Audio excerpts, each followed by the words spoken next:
We're going to remove the grill and lens combo, which is just held in with two spring clips. Remove the light bulb, the bolt, and then just unplug the connector, which is connected to the main light and also the night light socket.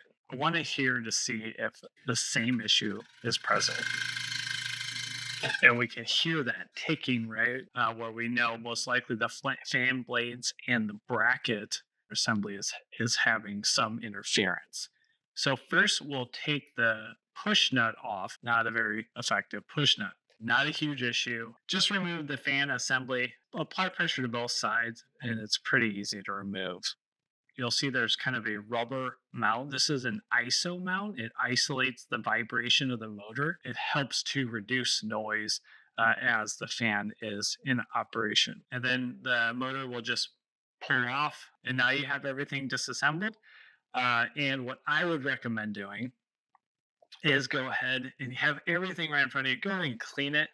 Mine's a little dirty here, and most likely yours is as well. Nothing fancy. I don't recommend necessarily doing this in your kitchen sink. This is kind of a laundry sink, and this will just get everything really looking like new.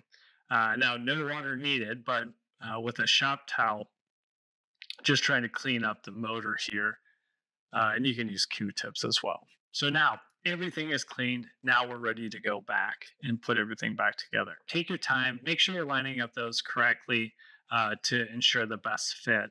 Very important part here is to make sure no interference. That was our original issue.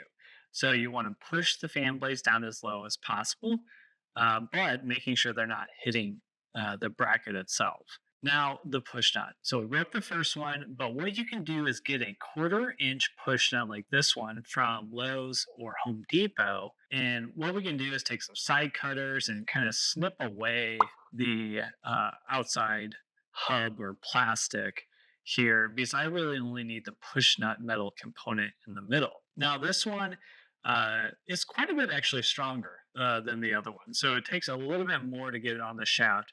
But what you can do is put the vice grips out a little bit wider on the edge of the push nut, not close to the shaft, but out wide, and then push that down, and you'll be able to seat that push nut on the shaft. And now you can hear everything sounds good, and we don't have any interference, and we're ready to reassemble everything back into the housing. So it's just in reverse, right? So the two tabs will go into the housing. Now we just need to set the Phillips head screw and try not to drop it, and then just thread that wing nut back on. All right, home stretch. So the grill and lens going in last. You would hate to drop this and shatter the glass lens when you're almost done. So the true test, we'll test out the fan here.